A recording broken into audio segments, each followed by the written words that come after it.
ये है इब्राहिम लोदी की कब्र। दोस्तों आप मान सकते हो यकीन के हिंदुस्तान का लोदी वंश का इतना बड़ा बादशाह यहाँ पर है। वो जो सामने सैनिक है उसका एक हाथ कट चुका है। हिंदुस्तान के लोदी वंश के आखिरी बादशाह की कब्र है इस पार्क में। यह पानीपत में है। ये दरवाज़ा बंद है, मैं छोटे दरवाजे से जाऊंगा। ये वाला दरवाज़ा खुला हुआ है। चलिए अंदर चलते हैं।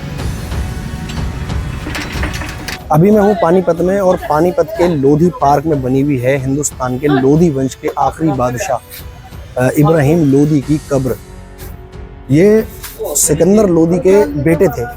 सिकंदर लोदी जब 1517 में जब उनका इंतकाल हो गया था तो उसके बाद इब्राहिम लोदी जो है बादशाह बन गए थे और उनकी यहाँ पर कब्र बनी हुई। तो कोई कह सकता है कि ऐसी मामूली जगह पर हिंदुस्तान के आखिरी शासक, लोधी वंश के आखिरी शासक की कब्र होगी। दिखाता हूँ आपको, ये देख सकते हो आप। ये है, यहाँ पर है इब्राहिम लोदी कब्र। यहाँ पर रिपेयरिंग का काम चल रहा है। चलिए हम ऊपर चलते हैं और दिखाता हूँ मैं आपको इब्राहिम लोदी की कब्र। अभी तक बहुत सारे मकबरों में मैं जा चुका हूँ, लेकिन बादशाहों के जो मकबरे होते हैं, बड़े बड़े शानदार मकबरे बने हुए हैं पुराने ज़माने बादशाहों के। और यहाँ जो इब्राहिम लोदी का जो मकबरा है, ये टॉम्ब है, बहुत ही साधारण सी मामूली सी कब्र यहाँ पर बनी हुई है, कोई ख़ास नहीं है। कितना मामूली सा यहाँ पर मकबरा बना हुआ है इब्राहिम लोदी का। और एक ज़माना था कि जब इब्राहिम लोदी हिंदुस्तान का बादशाह था। एक तरफ तो सिकंदर लोदी की मौत के बाद में इब्राहिम लोदी बादशाह बन गए 1517 में, और दूसरी तरफ चित्तौड़ में महाराजा संग्राम सिंह, यानी कि उनको राणा सांगा भी कहा जाता है, तो राणा सांगा उस तरफ मतलब राजा बन गए। तो इन्होंने ये सोचा कि उनके राज्य पे हम हमला करके उनका राज्य जो है ले लेते हैं। और ये लोग भी अपने अपने राजपाट के लिए चिंतित रहते थे। तो हुआ यूँ कि उन्हें खबर मिल गई कि भाई इब्राहिम लोदी जो है मेरे राज्य पे हमला करने वाले हैं। तो इन दोनों का जो है फिर युद्ध हुआ। जब राणा सांगा ने ये युद्ध लड़ा था तो उन्होंने जितने भी राजपूत थे उन्होंने अपने साथ में उनको मिला लिया था और राजस्थान के खतौली में युद्ध हुआ था।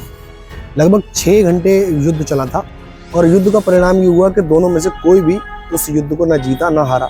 लेकिन हाँ, उस युद्ध में महाराजा राणा सांगा थे, उनका एक हाथ कट गया और लगभग 80 जख्म उनके शरीर पर आए थे।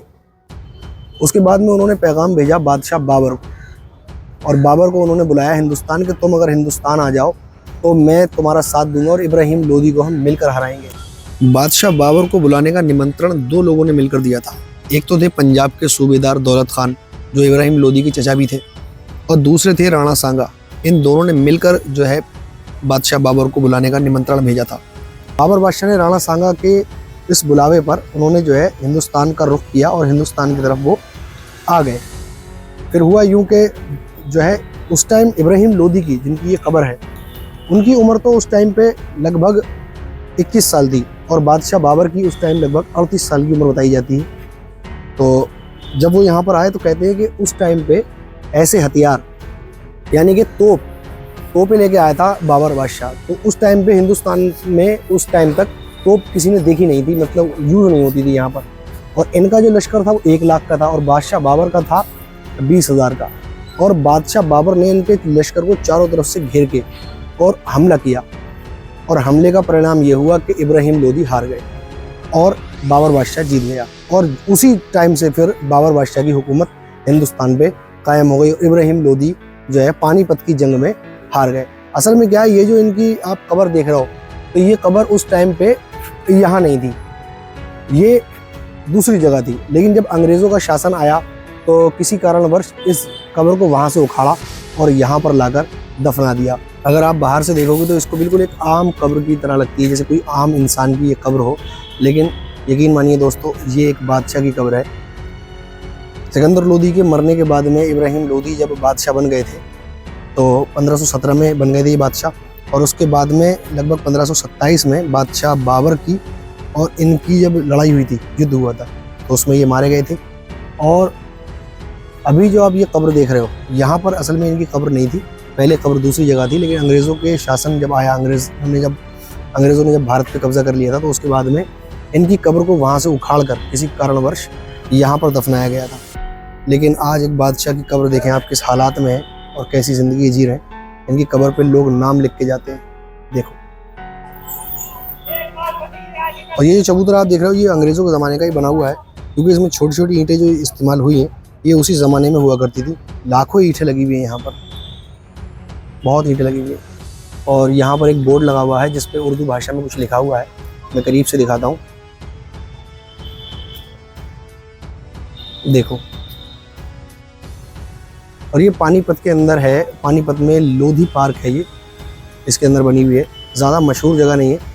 यहाँ के लोगों से मैंने पूछा लोधी पार्क के बारे में, तो यहाँ के लोगों तक को पता नहीं है कि लोधी पार्क कहाँ पर है। मैंने गूगल पे इसको सर्च किया और गूगल पे सर्च करके मैं यहाँ पर आया हूँ, देख सकते हो आप। मैं भी आपको दिखाता हूँ। उस तरफ जो है बाबर बादशाह के जो सैनिक हैं उनके कुछ पुतले हैं, वो जो उस जंग को दर्शाते हैं।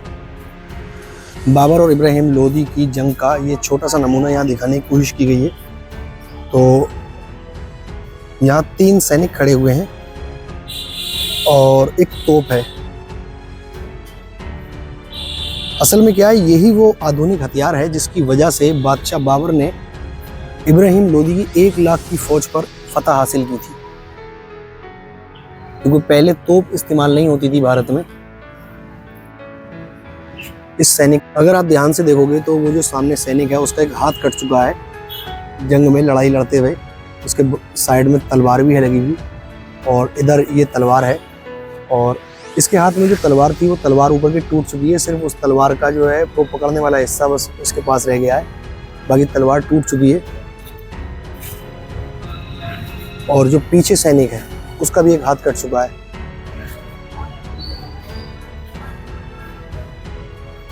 और बीच में ये तोप रखी हुई है। तो ये उस जंग का जो है छोटा सा हिस्सा यहाँ पर दिखाने की कोशिश की गई है। और सामने है इब्राहिम लोदी का, सामने है इब्राहिम लोदी टॉम्ब। पार्क के अंदर यहाँ बच्चों के लिए कुछ झूले लगे हुए हैं, यहाँ बच्चे झूले झूल सकते हैं। और इस साइड में ओपन जिम है, मैं दिखाता हूँ अंदर से।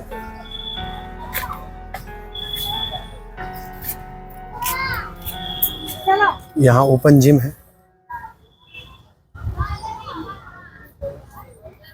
अब मेरा यहाँ से जाने का समय हो गया है। अगर वीडियो अच्छी लगी हो तो वीडियो को लाइक और चैनल को सब्सक्राइब करें ताकि आने वाली वीडियो आप तक आसानी से पहुँच जाए। मिलते हैं फिर एक और नई वीडियो में।